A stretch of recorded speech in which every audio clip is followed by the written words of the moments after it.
ഇപ്പൊ നമ്മൾ കൈക്ക് പിടിക്കുമ്പോഴുള്ള ചെറിയ ഡിഫൻസാണ് കാണിച്ചത്. പക്ഷെ ഒരു കാരണവശാലും നമുക്ക് ഇത്ര സിമ്പിളായിട്ട് കൈ എടുക്കാൻ പറ്റത്തില്ല. കാരണം നല്ല രീതിയിലുള്ള ഒരു പെർഫോമൻസ്, നല്ലൊരു പ്രാക്ടീസ്, അല്ലെങ്കിൽ നമ്മൾ വാമപ്പ് എക്സസൈസുകൾ നല്ല രീതിയിൽ ചെയ്താൽ മാത്രമേ നമുക്ക് ഇത് സിമ്പിളായിട്ട് ചെയ്യാൻ പറ്റത്തുള്ളൂ. കയറി പിടിച്ച് നല്ല സ്ട്രോങ്ങിലൊന്ന് പിടിച്ചേ. കണ്ടോ, കൈ വലിക്കാൻ നോക്കിയേ.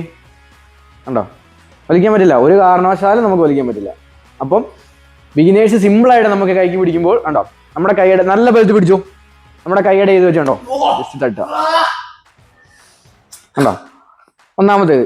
അടുത്തെന്ന് പറഞ്ഞാൽ നമ്മളെ കൈക്ക് പിടിക്കുമ്പോൾ തന്നെ നമ്മൾ കണ്ട നമ്മുടെ കൈയുടെ ഈ ഭാഗം വെച്ചിട്ട് സിമ്പിളായിട്ട് കടിക്കാൻ നേരെ അവിടെ കൊടുക്കുക.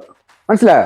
മൂന്നാമത്തേന്ന് പറഞ്ഞാൽ പിടിക്കുമ്പോൾ തന്നെ കണ്ടോ, ഇത്ര സിമ്പിളായിട്ട് നമുക്ക് ചെയ്യാൻ പറ്റും. മറ്റേതാണെങ്കിൽ കുറച്ച് ഡിഫിക്കൽട്ടാണ്. പിടിച്ചു കഴിഞ്ഞാൽ അതിന് നല്ല പ്രാക്ടീസ് വേണം, ഫ്ലെക്സിബിൾ ആയിട്ടുള്ള റിസ്റ്റ് വേണം, അങ്ങനെ കുറേ സ്ട്രെങ്ത് ആയിട്ടുള്ള റിസ്റ്റ് വേണം. എന്നാൽ മാത്രമേ നമുക്ക് ആദ്യം കാണിച്ച ഡിഫൻസ് ചെയ്യാൻ പറ്റത്തുള്ളൂ. ചെയ്യാൻ പറ്റത്തില്ലെന്നല്ല, നല്ല പ്രാക്ടീസ് ഉള്ള ഒരാൾക്ക് മാത്രമേ ഫസ്റ്റിലെ കാണിച്ച ഡിഫൻസ് നമുക്ക് ചെയ്യാൻ പറ്റത്തുള്ളൂ.